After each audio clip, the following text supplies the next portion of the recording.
Boa noite, boa noite a todos. Aqui quem fala é o Cronista do Vitral.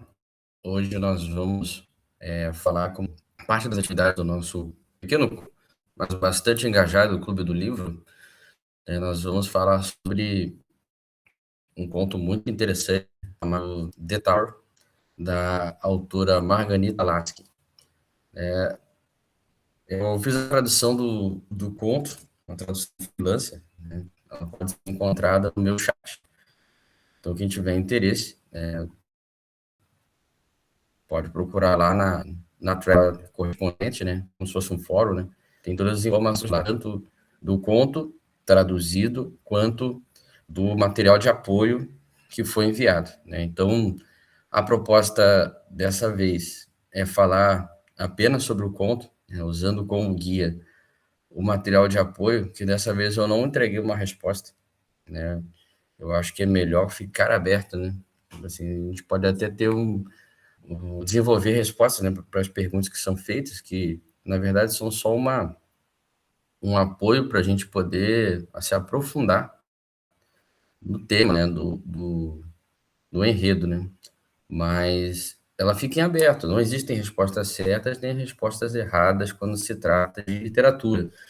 O que se tem, eles são pontos de vista, né? E literatura também é atenção, né, dentro do texto e para os leitores, né? A forma como nós fazemos a interpretação da malha simbólica, do arranjo simbólico que foi posto ali, né? Então, eu gostaria de lembrar a todos que as letras, aquilo que a gente escreve no papel, é um símbolo, né? Essa junção de símbolos, ela significa alguma coisa, forma um signo que tem uma ancoragem, um referencial na realidade. Então, é muito interessante a gente ver as diversas perspectivas que podem ser apreendidas de uma obra, né? E a junção dessas interpretações, né, podem, se elas trazem para nós algo novo, se elas têm algum ganho, né, então com certeza é válido, né?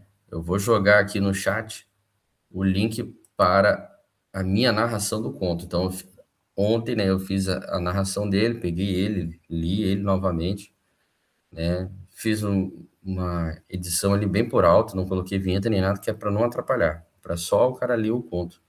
Então, se ele não leu, né, se vai participar do nosso encontro aqui, mas não leu, não tem problema nenhum. É só ouvir ali rapidamente ali. E a gente vai fazer um resumo bem rápido. E a ideia aqui é não demorar mais do que 40 minutos para a gente poder encerrar, para não ficar muito extenso, né? Então, o que a gente pode falar primeiro sobre o conto? Primeiro, vamos falar um pouco quem é Margarita Lasky, né? Então, ela é uma jornalista, ela foi uma jornalista, uma autora, foi uma crítica literária, e foi uma romancista na Inglaterra. Se eu não me engano, ela nasceu em 1915 e morreu em 1988, então ela morreu recentemente, mas ela tem uma extensa contribuição literária, né, lá no Reino Unido, participava de programas de rádio, né, e ela fez uma contribuição bem grande para o dicionário Oxford. Então, ela lia bastante, né, tinha bastante conhecimento, e ela mesma ajudou a interpretar mais de 250 mil verbetes, né, que se fala. Então, ela não é qualquer autora, assim, uma autora de calibre, né. E o conto é o seguinte, né, nós temos a protagonista Caroline, Caroline ela é casada com um curador de arte do British Council, né, que é o órgão, né, cultural lá do Reino Unido, e ela está numa viagem à Itália, né, eles estão visitando a Itália, os lugares ali conhecidos, e ela tem uma coleção de deveres, uma lista de coisas que ela gostaria de visitar, de adquirir cultura, né, e isso aí passa por uma torre, né, que é conhecida como a Torre do Sacrifício, né, de Niccolo de Ferramano, né, que é um, um conde muito antigo, né, que mandava na cidade antes dela ser destruída. Então, a cidade que ela já são ruínas, né, que ela estava visitando, né. E aí o conto é quando ela vai visitar essa torre, né? Então, ela vai visitar essa torre, ela tem uma experiência. Você pode dizer que é limiar entre o sobrenatural e o real, né? Assim, para quem tem um ponto de vista mais realista da coisa, ela teve uma crise, né, de pânico lá em cima, ela subiu a torre, né, escureceu, e ela começou a ficar com medo, né, estava sozinha e teve uma crise de pânico lá em cima, começou a ouvir vozes, né, ela começou a ter diversos ali surtos ali dos mais, assim, gatilhos psicológicos dos mais diversos, né. E a gente também pode ter, a gente pode ver assim, ele dá a entender que tem alguma coisa fantástica ali também de sobrenatural, né, do espírito ali de Nicolo de Ferramano, né, em cima dela, sugestionando que ela se auto-aniquilasse, né, uma pulsão da morte muito poderosa que ocorre com ela lá em cima da torre. Então, é um conto muito bom, né, eu recomendo que leia, quem não leu, e nós vamos usar aqui o material de apoio para a gente fazer uma discussão dirigida sobre ele, tá? Então, a minha aqui é falar o que eu achei do história dos personagens, né? E aí, quem quiser participar, quem quiser contribuir, ou quem quiser até falar, poxa, pode entrar aí e falar, ficar à vontade, porque a gente está aqui para aprender, né? Então, duas cabeças pensando juntos pensam melhor do que um, né? Então, a gente começa falando da personagem. O que eu achei da personagem? Então, Caroline, ela, assim, vendo por uma lente psicológica juliana, né, ela tem uma persona, ela lendo bem, e ela faz um retrato ali da mulher da classe média britânica, da época que se coloca o conto, né, do século passado, que é o da Margarita, né, que é lá para o século XIX, né, que ela está falando, né, ele é ambientado no século XIX. Então, ela é uma personagem que tem a persona de ser esposa de um curador, só que ao mesmo tempo ela fica meio que à sombra dele, porque ele é o cara que sabe as coisas, ele é o cara culto, que viaja, né, que conhece tudo. E ela, no conto, ela fala que ela também quer ter o arcabouço. Inclusive, ela quer saber de coisas que o Neville, que é o personagem que é o marido dela, não sabe. Então você sente que ela tem uma ânsia, né? Ela busca por independência, mesmo que de forma até inconsciente, porque assim ela não parece, não se coloca como que ela queira ser independente, mas ela busca ferramentas para poder se destacar como pessoa. Ela não quer ficar só à sombra do Neville. Mas quando ela está com ele, ela faz a boa esposa, pergunta o que ele sabe, ela sabe que ele gosta de mostrar que sabe as coisas, e aí ela pergunta para que ele fale, né, as coisas que ele sabe. Então, no começo, eles estão ali naquela exposição no castelo, vendo vários quadros, e aí os olhos delas pousam ali no olho de Juliana Ferramano, né? Que é uma menina de 18 anos, que era esposa do conde, que também era jovem, né? Não tem nada diferente nisso, não. E ela se identifica com a imagem da Giovanna, né? Há ali uma identificação. E, ao mesmo tempo, ela sente ali um desconforto quando olha para o quadro do Nicolo de Ferramano.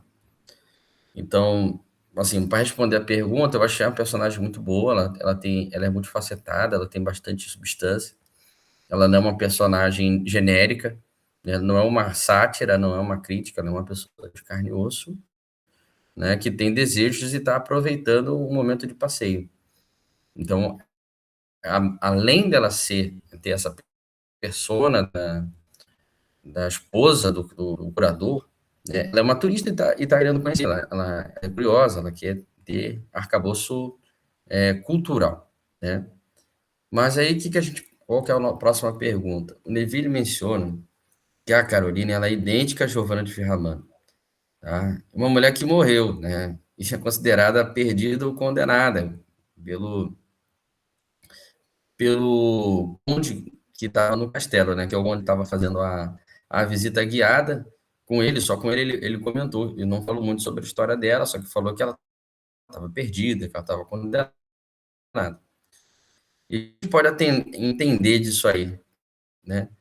Quero lembrar que o nome é de sacrifício, né? Ela é conhecida como Torre de Sacrifício.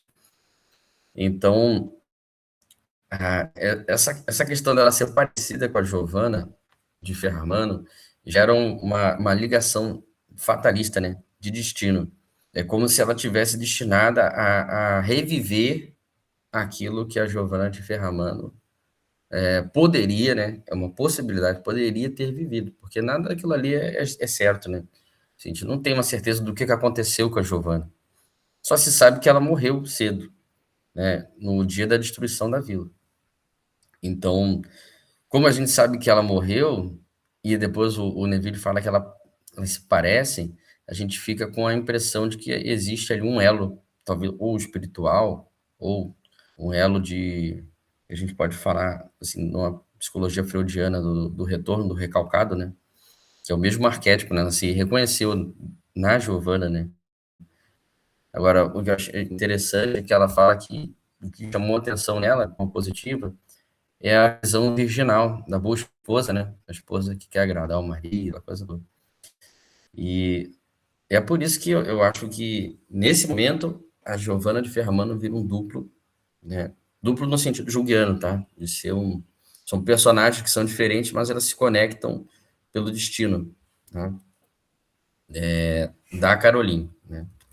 E o engraçado é que no começo, né, no começo do conto, ele começa triunfante, né? Triunfantemente, Caroline pega o mapa para ver para onde ela está indo, aí ela vê a Torre do Sacrifício.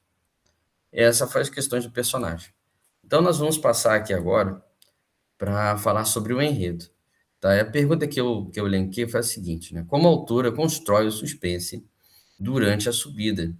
Tá? E o que foi mais angustiante, né? É uma pergunta que eu faço, né? Escuridão, corrimão quebrado, cansaço.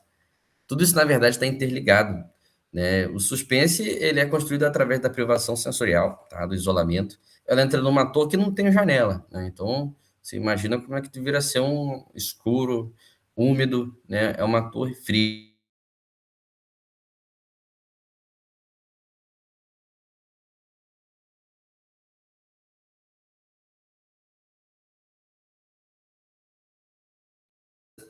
né? Na parede,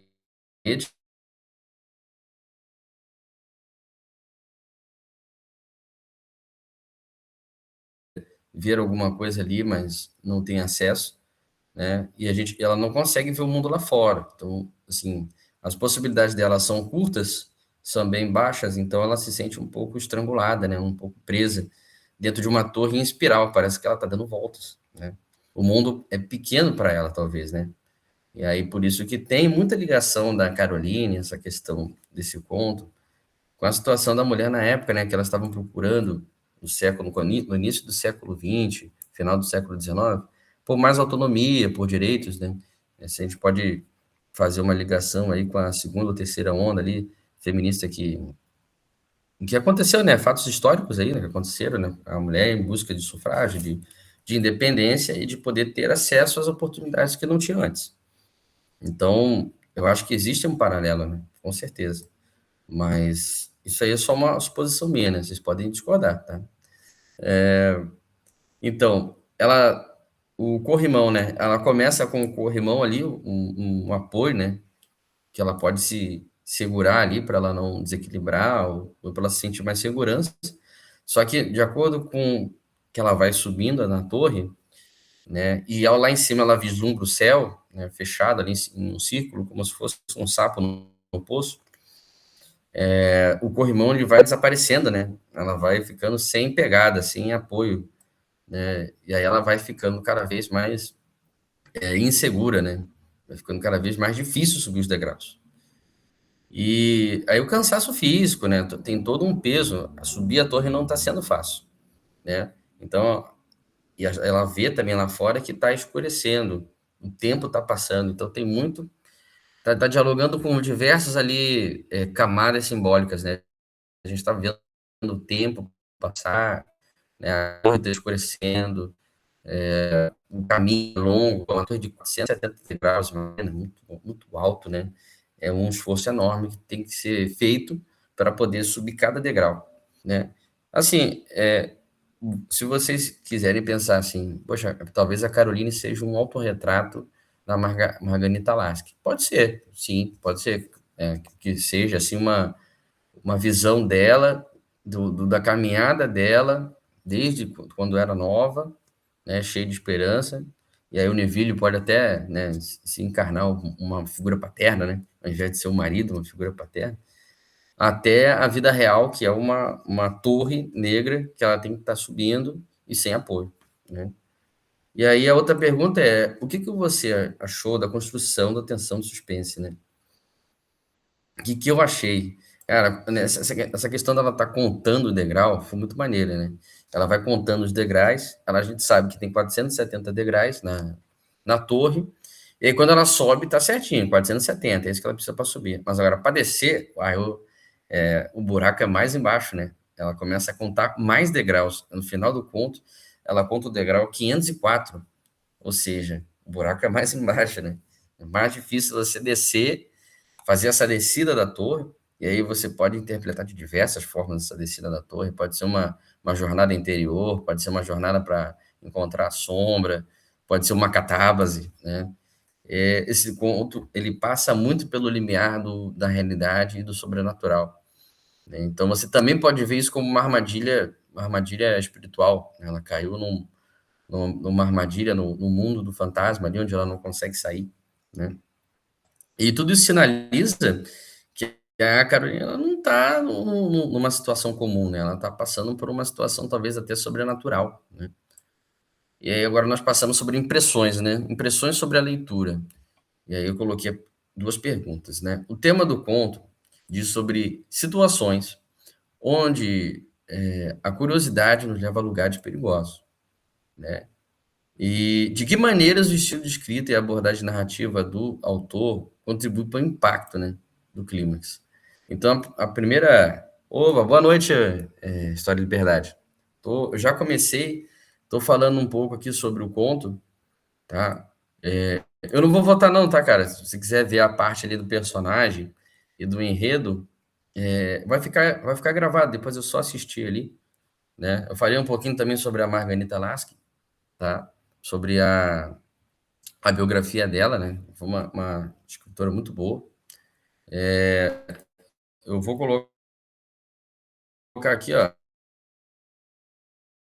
caso você não tenha lido, eu acredito que você leu, mas eu vou colocar que o pessoal foi entrando no link para leitura, né? Para quem quiser depois fazer a leitura. Então, eu parei aqui na parte de impressão sobre leitura, né? Eu falei sobre lugares perigosos. Então, assim, a Carolina, a protagonista, ela é bastante curiosa, tem um pouco assim da persona do turista, né? Ela quer conhecer as coisas. Tem um que querer ser independente do Neville, né? Não sair das sombras do Neville, tem a própria experiência dela. Mas, assim, como ela é uma pessoa muito racional, mesmo que todos os pensamentos, né? A intuição dela diga para ela voltar para casa, para ela não ir para a torre do sacrifício, né? E aí nós podemos analisar esse pensamento como assim, se ela está buscando independência, ela precisaria entrar nessa torre, né? Ela precisaria seguir um caminho mais difícil do que a mulher naquela época deveria traçar, né? Ela poderia ir para casa, cuidar dos filhos, ser uma esposa normal, né? E fazer compras. Tudo no conto indica assim que ela poderia simplesmente viver uma vida mundana. Só que ela quer conhecer, ela quer assim, talvez até superar o Neville, né? Ele tem bastante conhecimento, ele trabalha com cultura, ele é do British Council, né? E ela faz ali a persona da esposa perfeita do curador, mas ela quer ter independência. Se ela voltasse para casa, ela não teria tanta, né? Mas ela resolve se arriscar na torre do sacrifício, né? O problema é que, né, ela foi sozinha e anoitecendo, né? Então ela foi imprudente. Então, às vezes, se você pode até ver assim que ela queria ser independente, mas talvez ela não tenha se preparado o suficiente para isso, né? Ela foi para encarar a torre à noite, no escuro, sem lanterna, sem nada, né? Ela só subiu, só foi, né? E aí depois lá em cima teve uma crise de ansiedade, né? Ou o fantasma entrou na cabeça dela. Aí fica pro leitor o que aconteceu com ela, né? Porque aí já vou entrar na segunda pergunta, né? De como é que o estilo e a abordagem contribuem para o impacto, né?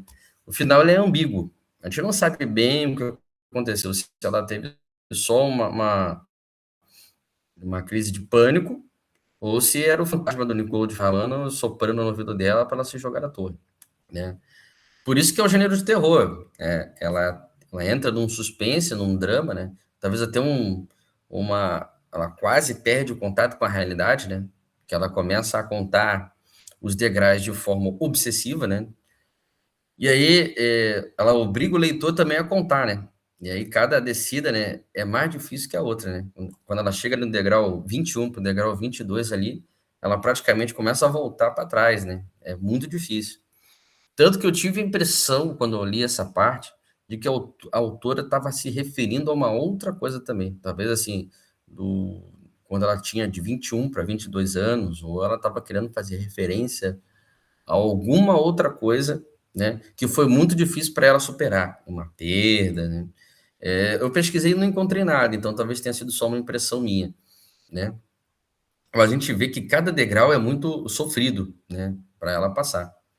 E isso tudo constrói assim, um impacto muito interessante, principalmente quando a gente chega no clímax no clímax que o morcego passa no rosto dela, ela sente o morcego passando, ela já não está vendo nada, ela só confia na intuição e nos sentidos que restaram, que é a audição ali, o tato, tanto que ela se coloca no tijolo de uma forma em busca de segurança, né, de uma forma tão bruta que ela começa a se machucar, né? Então, à medida que ela está sentindo que está se machucando, pelo menos ela está sentindo que está avançando, que não está caindo no vão, né, no breu, no escuro.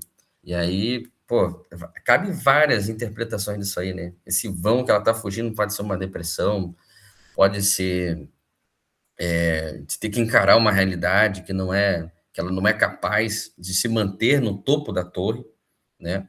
Porque assim, no momento em que ela pensa, eu vou me jogar, né? Talvez ela não, tipo assim, ela vai se jogar porque é mais fácil. Talvez seja um impulso, né, que a autora representa pelo o pulso da morte, né? Pela pulsão da morte, o desejo de desistir de enfrentar aquela situação que é muito difícil, que é desconfortável. Ela preferia estar no conforto de casa, aquela coisa toda, fazendo compra, mas ela está ali num ambiente que é hostil, insegura, sem corrimão e com morcegos passando no rosto dela, né? Que são sinais ali de conflitos, né? Conflitos internos ali, coisas que estão assombrando ela. Tanto que ela fala assim: se encostar em mim de novo, eu vou me jogar. Eu vou ter que me jogar. É insuportável, né? Então a gente vê que, assim, foi só um morcego passando, né? Mas mesmo assim gera um impacto tremendo no psicológico dela, que já está no limite ali, né? E aí nós entramos, aproveitando o que eu falei, né? Tudo bem, Simão? Pô, fica à vontade. Cara, me desculpa, eu não vou voltar tudo que eu falei, senão eu só saio daqui 11h30 da noite, né? Como aconteceu outras vezes, né? Mas eu vou continuar aqui, né? Ele vai ficar gravado depois, se você quiser acompanhar a discussão mais para frente, vai ficar gravado. O link que eu coloquei, eu li o conto para você, então se você não leu o conto, eu li para você, né? Você pode ler por ali. E eu fiz a tradução desse conto, tá ali no meu chat, tá? Tá aberto para todo mundo, não tem nenhuma ali finalidade financeira para pegar, publicar, tô nem aí. Meu negócio é análise literária ali, do jeito que eu acho que é melhor. Então a gente vai entrar no material de apoio. Eu mandei para o pessoal que está acompanhando o Clube do Livro, o Simão,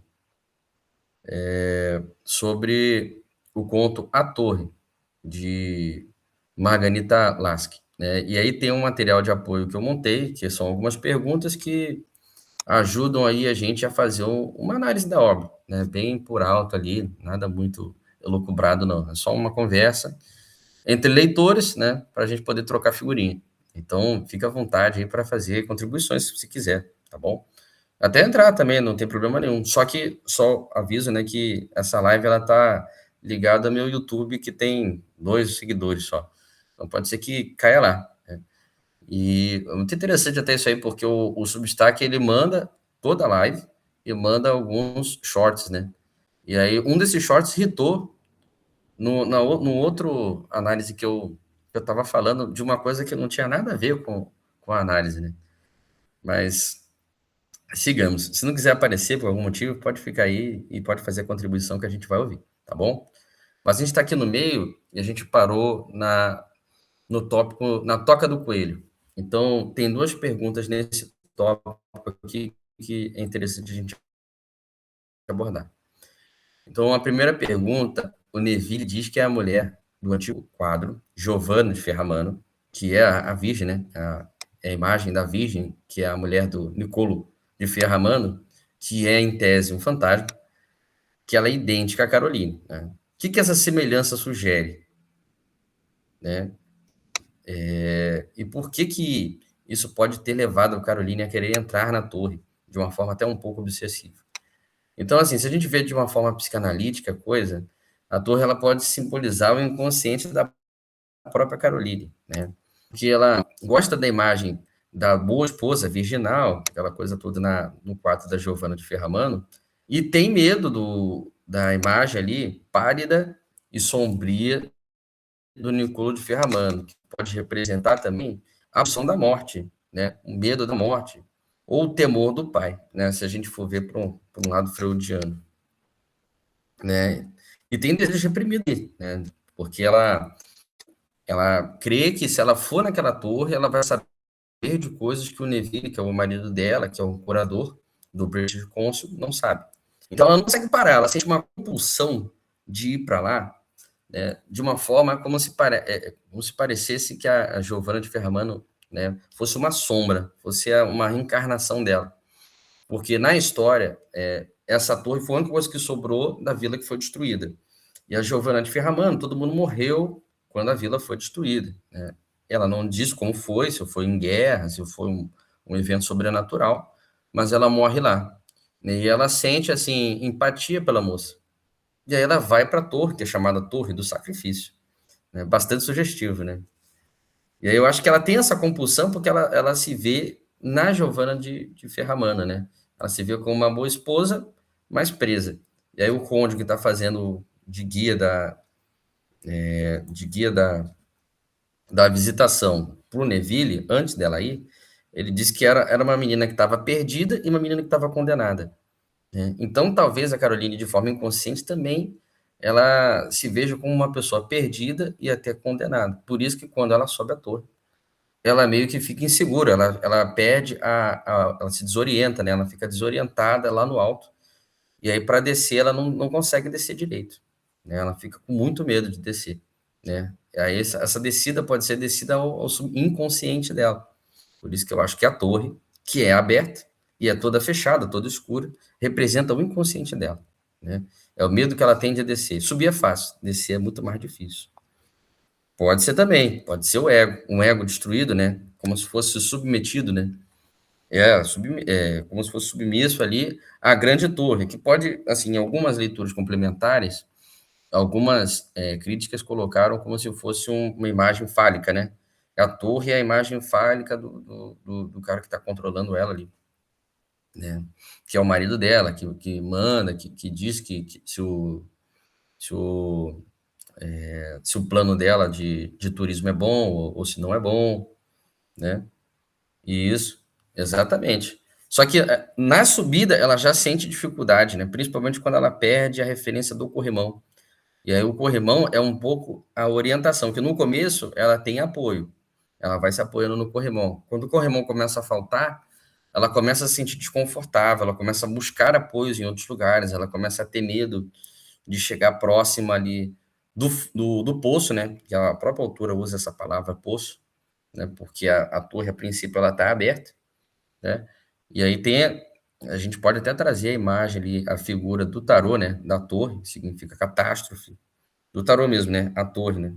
Significa catástrofe, significa diversas coisas ruins. né? E na imagem do tarô da torre tem um cara que está pulando ela, né? Tem um raio batendo na torre, um cara caindo da torre. Então tem um quê de simbólico bem forte assim nessa questão da torre, da pulsão da morte lá em cima e a dificuldade enorme que ela tem de descer, né?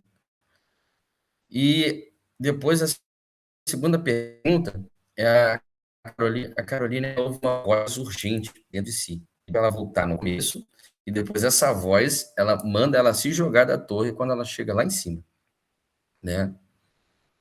Com certeza, a baixa autoestima dela, ela via o marido, o símbolo fálico, como a única coisa estável, de pé, né? Um símbolo vertical ali de segurança, né? E subir ali, ficar ali no alto era uma coisa, agora descer, né? E aí talvez essa descida também signifique também, né? A independência, né? Sair sair da torre, né?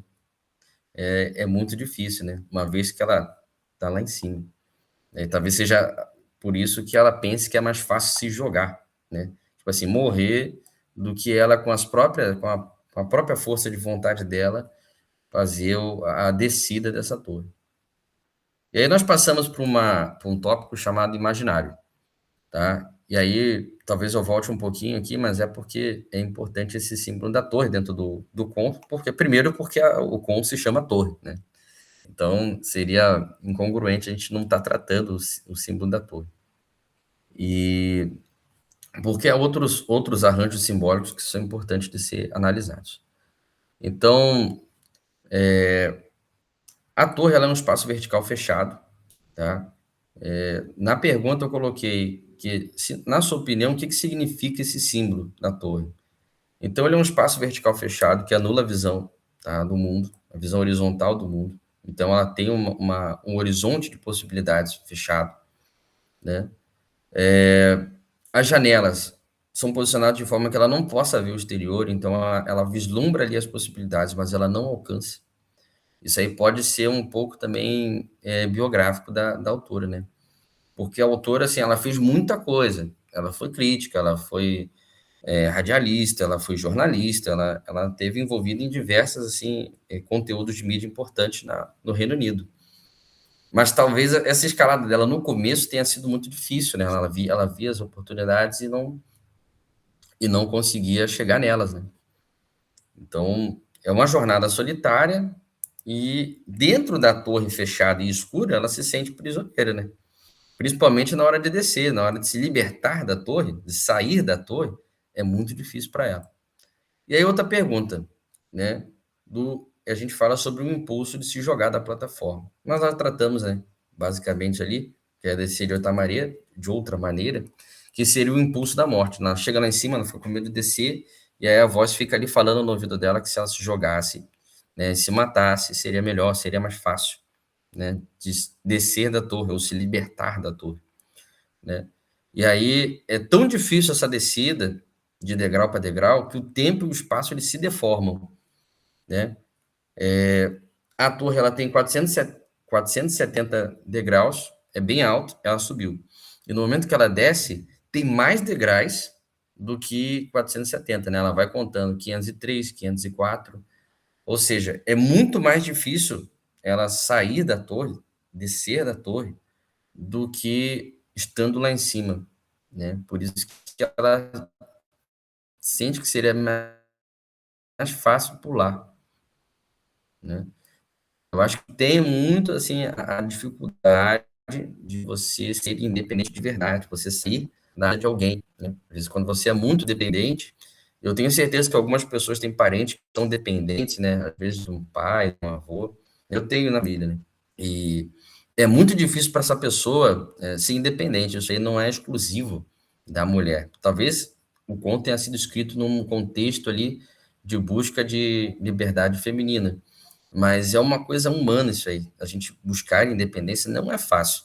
Cada degrau é muito difícil, principalmente quando você começa do zero, né? Porque ela começou do zero, ela olhar para cima e tem 470 degraus.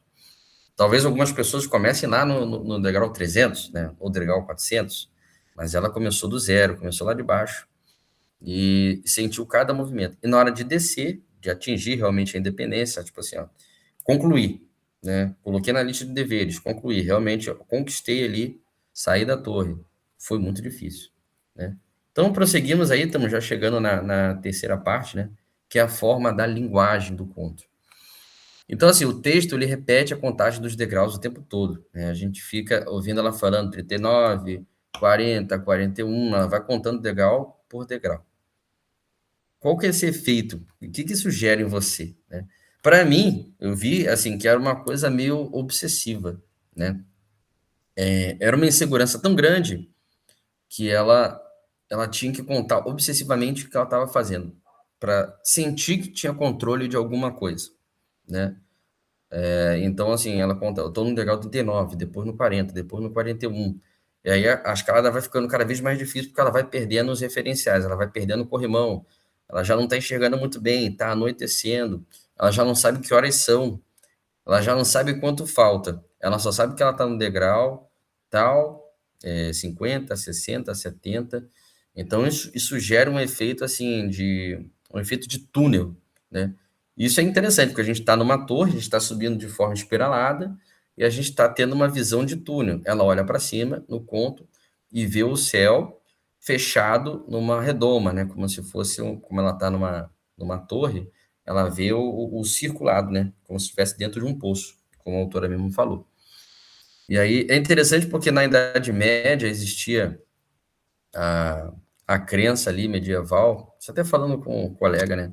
Do, de um outro grupo, né? Que quando a torre fica aberta assim, fica mais fácil para os raios cósmicos entrarem, né? Tem uma aura assim, meio de magia, meio de sobrenatural. Isso é muito característico desse conto, porque ele brinca ali com o limiar entre o realismo e o fantástico, né? Entre o sobrenatural e o efeito puramente físico de uma turista tendo uma crise de ansiedade lá em cima, né? Então, como ele é muito ambíguo e aberto, é um conto muito bom, né? Eu gostei bastante por causa disso aí.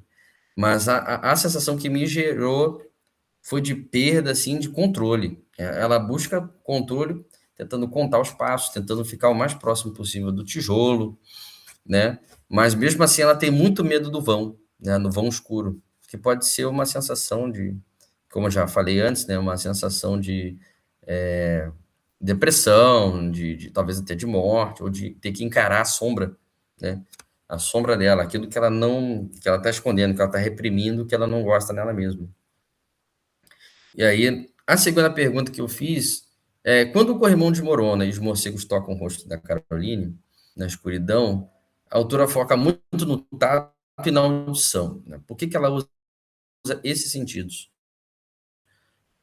Então, assim, quando você está no escuro, quando você está desorientado, né, a tendência humana é focar muito naquilo que a gente pode ter determinado controle, né? Acho que todo mundo teve essa experiência durante o escuro, estando em um lugar escuro, né, da gente ir encostando nas paredes, tentando andar, tentando ouvir para ver se tem alguém chegando, ou ouvir algum barulho de um despertador, alguma coisa assim, para a gente tentar se localizar, né, se referenciar dentro de uma área que você não tem segurança nenhuma, né?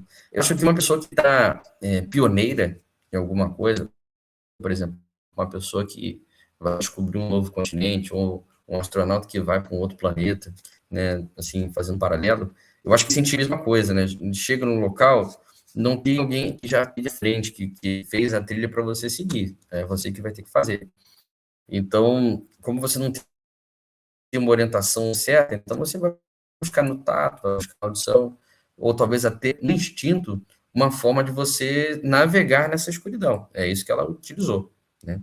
Eu achei muito interessante isso aí, na verdade, né? Explorar isso aí, não esquecer de explorar isso aí dentro de uma obra, né?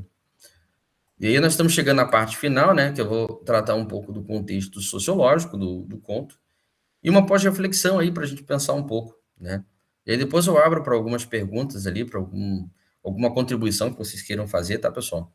Tá? Que é muito interessante da gente ouvir outras, né, outros pontos de vista. Então, no contexto sociológico, a Coralina ela é uma turista que quer colecionar deveres, tá? Isso ela fala no começo do conto. E lugares visitados usando um guia turístico, né? Isso aí é o caderninho de metas dela, né? As coisas que ela quer conquistar na vida, né? Talvez assim, voltando para uma questão mais assim, até pensando em Olavo de Carvalho, ou essas pessoas esses filósofos que buscam assim ter uma orientação, um objetivo bem claro na vida, seria um mapa da ignorância, né? Seria o que ela quer conquistar, o que ela precisa conquistar para deixar de ser ignorante, vamos supor assim, né? Então esse é o caderninho dela, e é isso aí que impulsiona ela para o conto, né? Para tentar subir, conhecer a torre, porque ela sabe que o Neville não conhece, e trazer uma novidade, né? Tem uma coisa que é só dela. Só que assim, essa narrativa da Carolina, ela mostra um pouco como é que era a classe média inglesa, né? Nesse final do século XIX, né? Bem racional, assim, mais inteligível, né? Ela tem uma persona de esposa perfeita, né? Esposa do curador do British Council. Então, assim, o que ela queria conquistar era coisas que ela pudesse mostrar para os outros, falar que conhece, igual o marido dela faz. Então, no começo do conto, ela fala que o Neville ele tem muito conhecimento e ele quer mostrar isso para a esposa dele. Né? Tipo assim, ele conhece um quadro, ele conhece um local famoso na Itália, e ele leva ela lá e ele quer mostrar que sabe, ele quer mostrar que conheceu a história por trás da coisa, e ela quer fazer a mesma coisa. Né? Ela quer imitar o Neville. Né? E é por isso que mostra um pouco como é que era a relação, a dinâmica entre marido e mulher, entre homem e mulher, no contexto dos britânicos ali, né, naquele final de século. E a gente vê também que é um pouquinho assim de superstição e magia, né? Essa recordação do passado medieval, né? De a gente encontrar o algo sobrenatural dentro das ruínas de uma torre lá dos recuados da época medieval. Né? Então, isso aí estava impregnado no imaginário do britânico naquela época, né? Na época da Margarita Lasky, né? Que, como eu falei para vocês, ela não é do século XX, ela não é do século XIX, né? Ela nasceu em 1915 e morreu em 1988, né? Junto com a promulgação da Constituição. Então, assim, ela já está fazendo uma leitura da mulher do século passado, né? Talvez uma leitura até crítica, né? Porque ela conseguiu conquistar bastante coisa, e a Caroline, né, que ela já começa o conto falando triunfante, já não triunfa tanto assim, né? Ela tem muito medo de não ter apoio, né, de conquistar os degraus por ela mesma. E aí, assim, a outra pergunta que eu coloquei foi a seguinte: a torre ela ficou intacta, enquanto a vila ao redor foi destruída, né? Por causa do medo supersticioso do povo, que é o que diz no conto. O que que isso diz sobre o poder do mito? Tá? Eu já trago aí um pouco de Joseph, né, Campbell, um pouco de Jung, né? O que que isso diz sobre o poder do mito internalizado, como a lenda do Nicolo de Ferramano, que o conto nos passa, né? Ainda exerce sobre o mundo moderno, tá? Então, assim, uma coisa que eu penso é que o fato da torre permanecer intacta, enquanto o resto da vila foi destruído pelo medo, mostra que a lenda do passado ela tem uma força, ela permanece, né? O tempo passa, né? Aquelas sociedades elas vão desaparecendo e o mito permanece.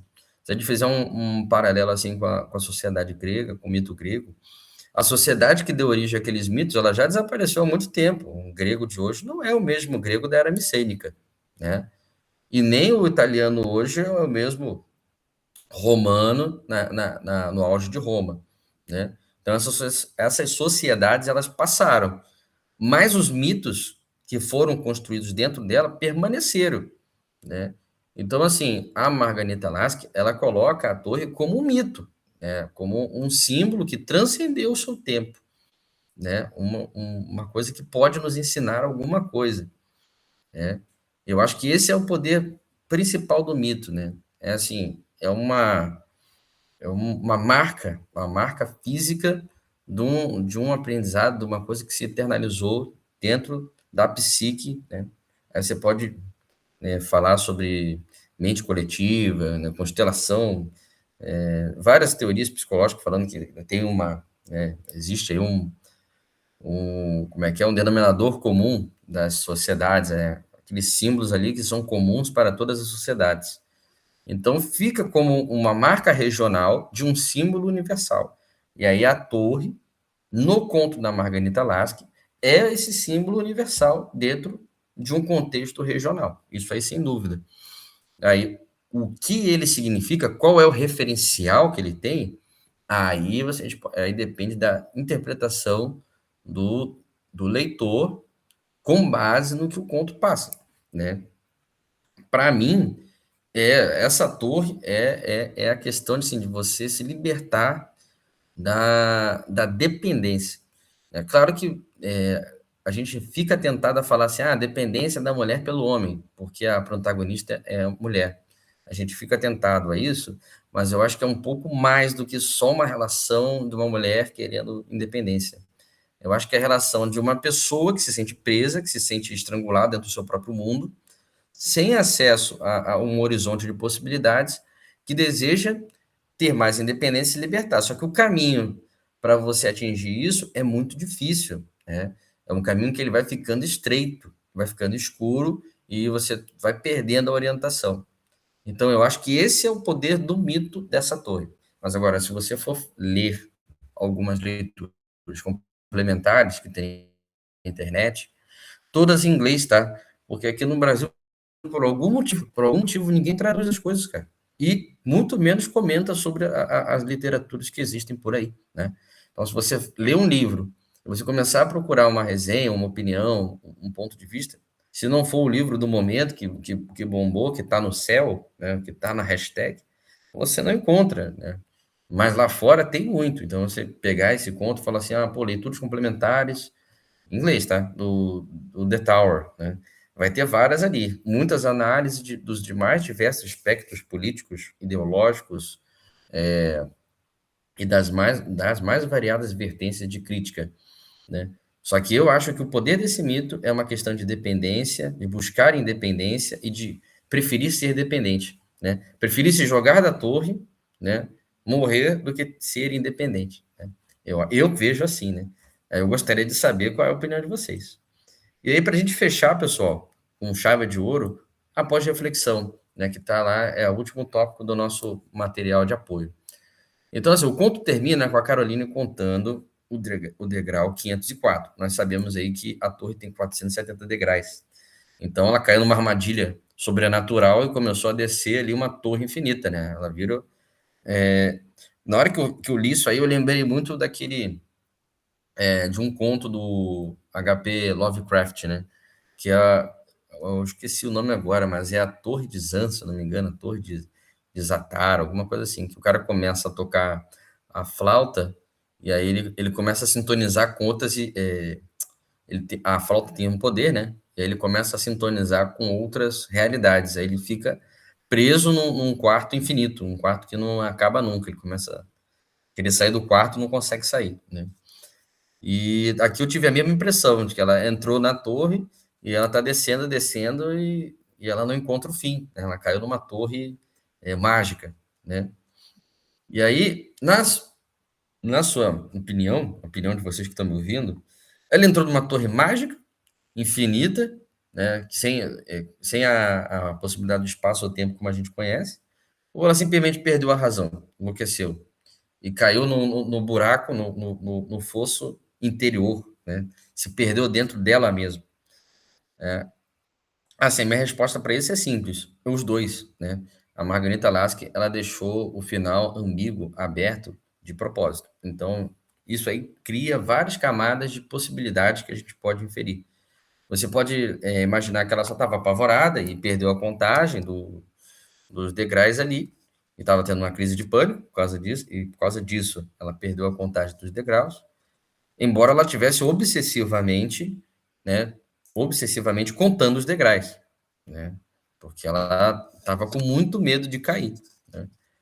E a gente pode também ver pelo lado do sobrenatural, por isso que o conto ele brinca esse limiar entre o realismo e o fantástico, né? Porque quando você vem pelo lado sobrenatural, fica parecendo que o fantasma de Nicolo de Ferramano está assombrando ela, quer que ela se jogue do buraco para se matar, né? E aí a gente fica pensando que ele fez a mesma coisa com a Juliana de Ferramano, né? Ele, a gente ouve, né? Ela conta para nós no começo do conto que existiam boatos de que o Niccolo Ferramano ele era envolvido com magia negra, com bruxaria. Quando eu li isso, eu já pensei, pô, tô entrando num conto do Edgar Allan Poe, né? Ou num conto do Lovecraft. Na hora eu pensei isso aí, né? E aí a gente fica com essa pulga atrás da orelha do sobrenatural o tempo todo. Pô, tá o fantasma do Ferramano gritando, pula, pula. Ela tá presa numa torre infinita que não acaba porque tá tudo escuro, né? E aí a gente fica nessa dúvida, mas minha resposta para essa pergunta é os dois, né? Um final ambíguo, aberto, e aí isso aí gera infinitas interpretações, né?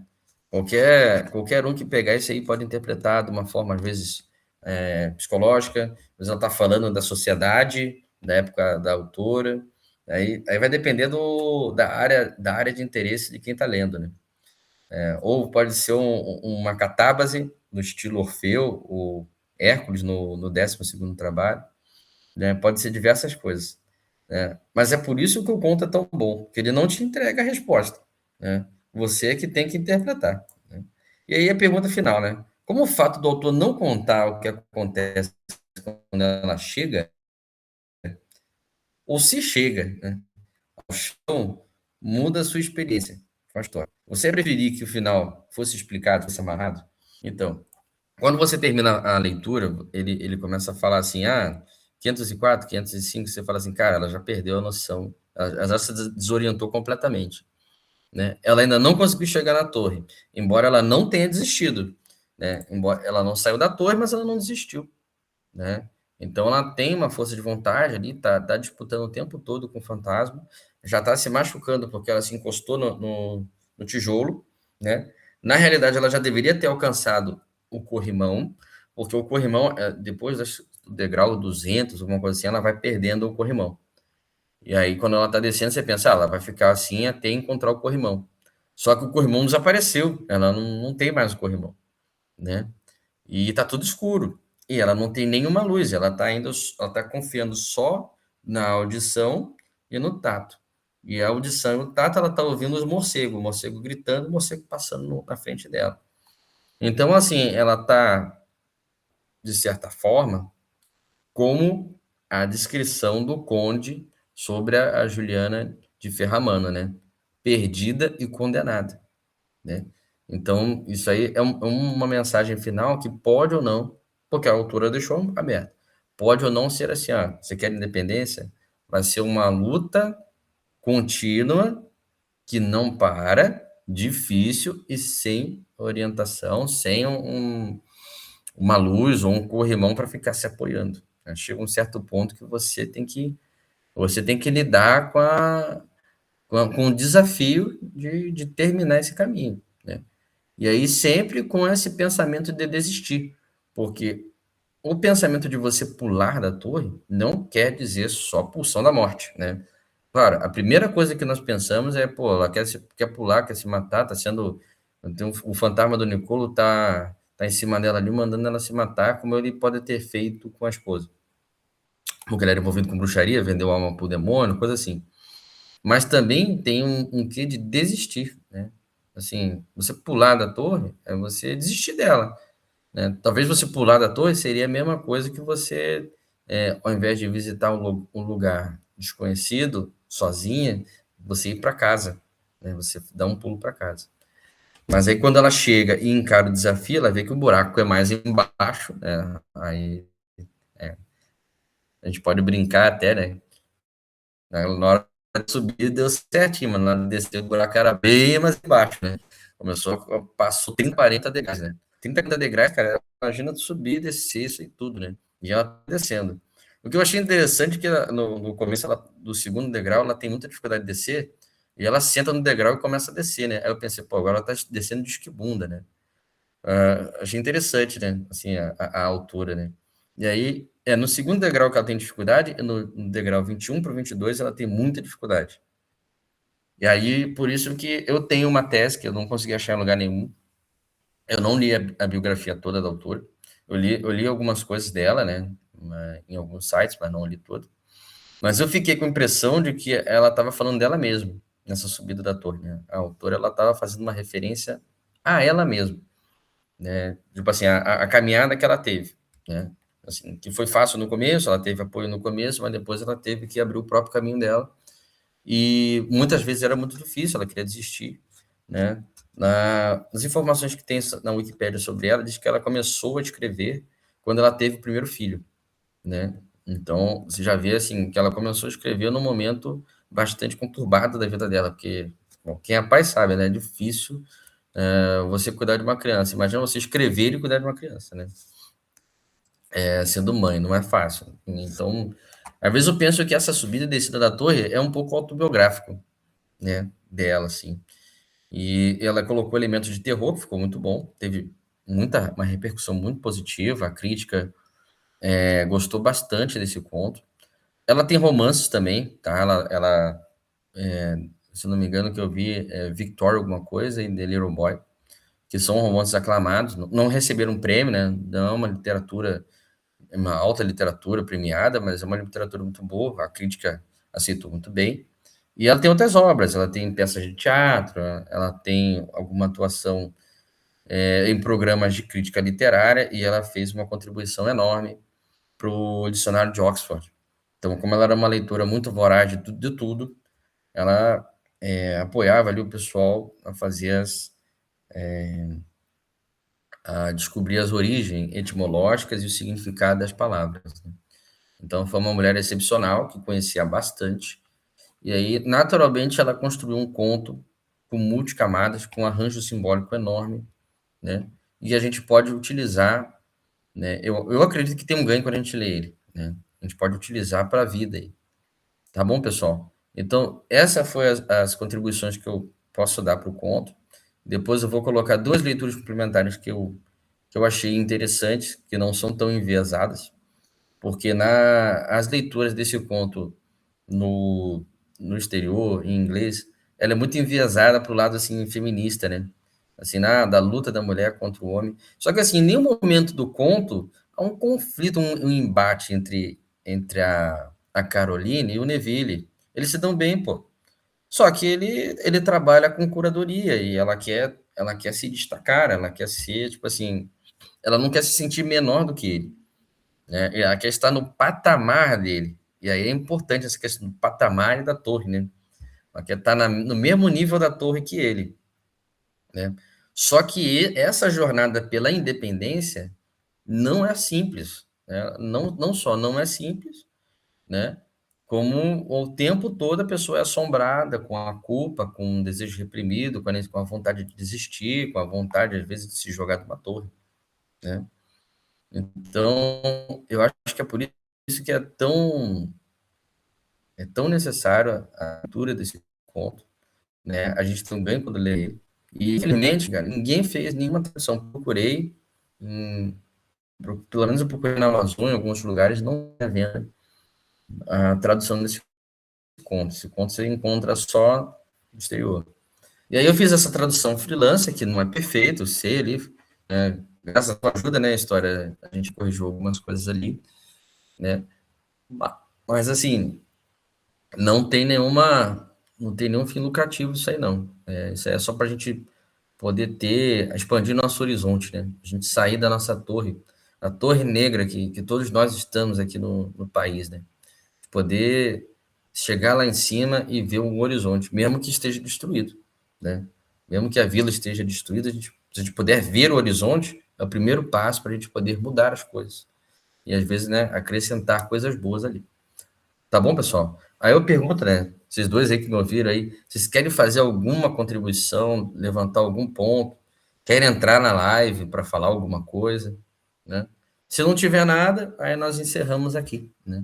A ideia era ser rápido mesmo, né? Dessa vez eu demorei 1 hora, né? Olha aí. Por mais rápido que eu tente, sempre demora 1 hora, não adianta. Falar de literatura é muito bacana, né? Poderia ficar aqui horas aqui, né? Poderia ficar aqui umas 3 ou 4 horas só falando, né? No alto da minha ignorância ali, alguma coisa sobre o livro. Mas que bom que vocês estão aqui, né? Vocês dois aí são o, o público-alvo, né? É o motivo de eu estar aqui falando. Vocês querem falar alguma coisa? Querem fazer alguma contribuição? Por favor, não se acanhe. Não precisa entrar na live, não. Só escrever aí que eu leio e a gente discute, né? Você colocou aqui, história, esse símbolo fálico faz sentido também, pois em sua baixa autoestima ela viu o marido e seu falo como um caminho para se valorizar. Sim, né, ela não só para se valorizar, como ela via como uma segurança, né? Das coisas impermanentes, as coisas que estavam destruídas, aquilo ali parecia ser a única estrutura estável no local. No entanto, ela estava permeada de coisas estranhas, né? Aí vem um pouquinho do terror, né? A sensação de terror medievalista. Que assim, eu acho que ela quis fazer um conto de terror psicológico, né? E se não fosse assim, se fosse de outra maneira, talvez o conto ficaria muito fraco, né? Assim, imagina uma mulher só entrando na torre porque ela quer ser independente do marido, né? Mas existe um ar de mistério, um ar assim de coisa proibida, né? De que ela não deveria estar fazendo isso, né? Que ela deveria estar em casa, descansando. Aquela voz dentro do carro talvez seja a voz da razão, a voz da prudência, né? E a voz lá em cima da torre é aquela autossabotagem, né? O sentimento de culpa, às vezes, o sentimento de que não deveria estar ali, né? Um sentimento que não merece estar ali. E para descer da torre, que é a segurança que ela tem, né? Pelo menos em cima da torre, ela está segura, né? Para descer dessa torre, para ela é muito difícil, né? Atingir a independência nessa estrutura fálica, vamos botar assim. Talvez por isso esse conto tenha sido muito utilizado assim nos grupos feministas, né? Tipo assim, ele é muito popular nos grupos feministas por causa dessa interpretação mais sociológica da coisa, né? Então, eu acho que talvez seja por isso que tenha ficado um pouco nichado esse conto. Mas eu acho que ele fala um pouco mais. Eu acho que não é só isso, sabe? Assim, essa visão assim, homem, mulher, isso aqui, isso é um pouco pequeno, isso aqui, assim, é parte de um todo, né?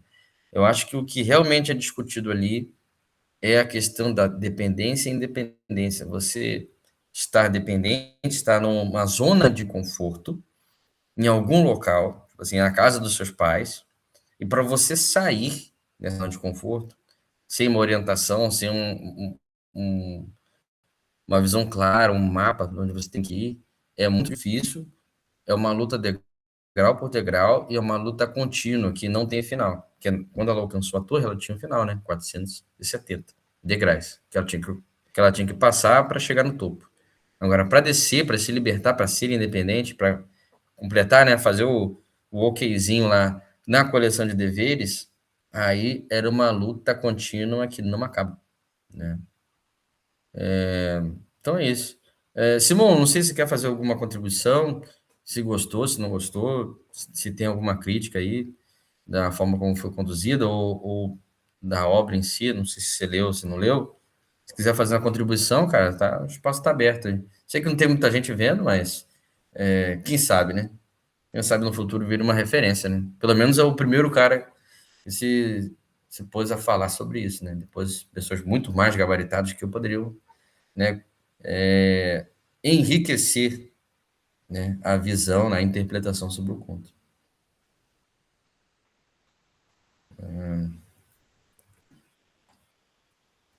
Vou aguardar alguns minutos só para ver se vocês têm alguma coisa. Se não tiver, não tem problema não, tá, pessoal? Isso aí, tudo que a gente está fazendo vai virar depois um baú de tesouros, né?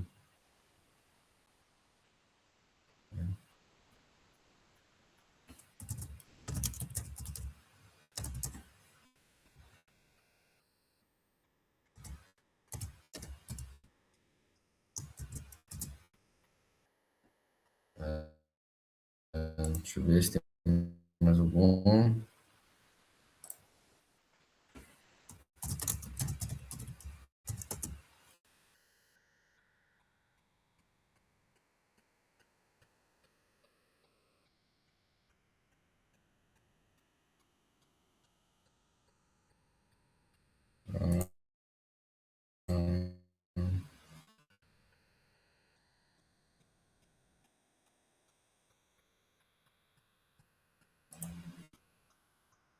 Então tá, pessoal. Muito obrigado aí pela presença de vocês aí. Vocês enriquecem a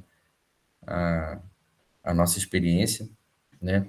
É, a próxima reunião do Clube do Livro vai ser um pouco mais longa. A gente vai tratar sobre o romance Naná, de Emile Zola, tá? Ele dialoga bastante com o conto que eu abordei no, no nosso outro encontro, que foi A Tatuagem, de Junichiro Tanizaki, né? Que é a imagem da Juroguma, né? A Mulher-Aranha que utiliza os homens como fertilizante para crescer, né? Então, dialoga bastante com essa visão, né? Mais para frente, eu devo colocar outros contos para a gente fazer a análise, né? No Clube do Livro, eu coloquei um calendário e eu dava mais ou menos um mês e meio para a gente poder fazer a leitura com calma, anotada, desse romance, né? Que é longo, tem cerca de uns 400 páginas ali. Assim, não é longo, né? É tranquilo, dá para ler bem tranquilo. E aí, a versão que eu coloquei ali no chat tem o romance e tem mais três contos de Emílio Zola, que é um autor muito bom, né?